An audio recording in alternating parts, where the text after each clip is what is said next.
Have you taken a good look at your superannuation statement within the last 12 months? Most people haven't, because there is a lot of information within a superannuation statement, and many people look at it, get a sense of overwhelm, and they just quit and they trust that their super fund is doing a great job for them.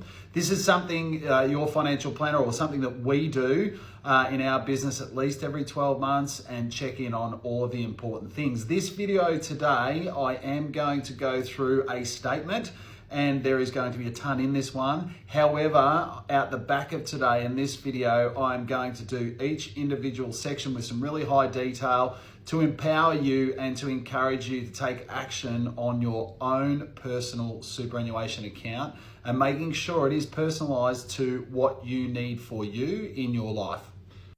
All right, up behind me, you already saw that one before. This is generally what a front cover or a front page of a superannuation statement looks like. You can see up the side there, it's some nice information to let you know that you might be on track, your money's going up, and what it is estimated to be worth at age 67.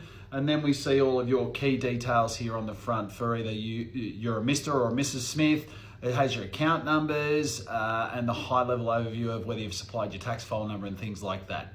Also in this one, it's got an insurance summary and pointing out that this particular fund has performed pretty well over the last 10 years at 8.82%, which is not a bad headline. If we look over to page 2 here of a pretty typical superannuation statement, it's not that easy to read on the video, but I'll summarize it for you. It talks to all of the transactions that have occurred in your superannuation account over the past 12 months in the last financial year. So this one has a summary of employer contributions.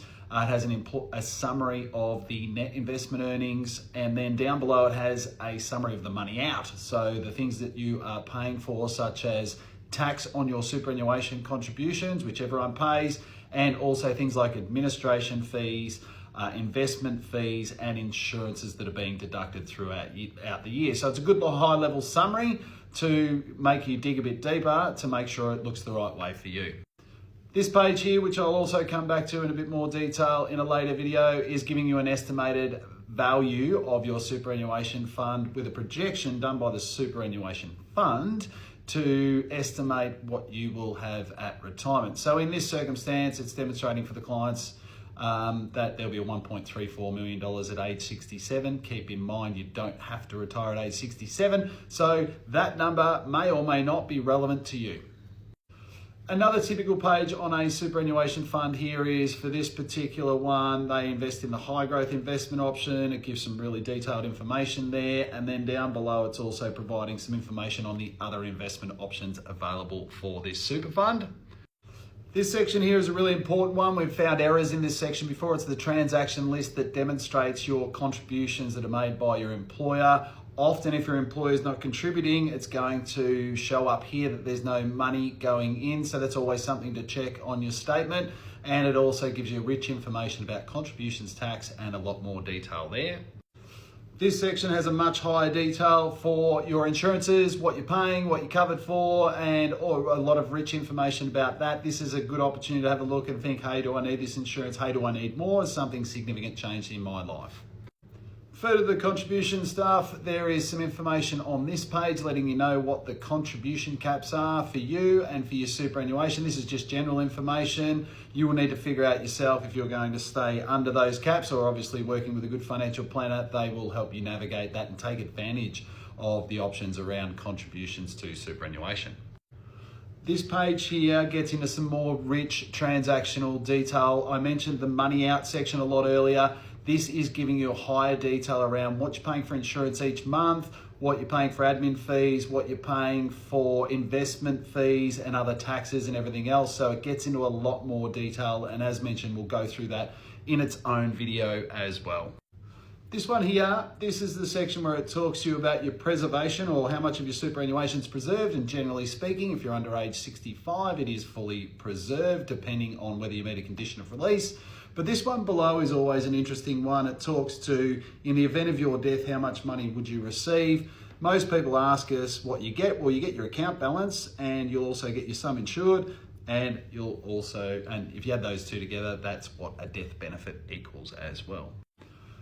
Then the second last page here in this statement, I told you there was a fair bit to it. It actually talks to if you have a complaint. There is a complaint service run by the government. So if there's something wrong with your super fund, the first place to start is call your super fund. Generally speaking, they can solve any issues that you have. If you're working directly with a financial advisor, same thing, call them directly. Generally speaking, they'll be able to solve it. But it does give you the knowledge that you have a backup plan from the government if your complaint needs to go to that level.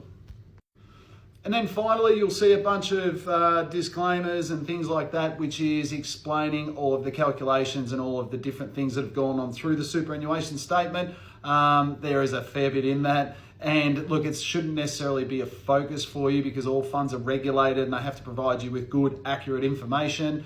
But it is required to be stated in this section. So in summary, there's a lot in that. My first video, which I'll kick off with tomorrow, is I'll go into much more higher detail of what you'll see in your summary, and we'll progress from there.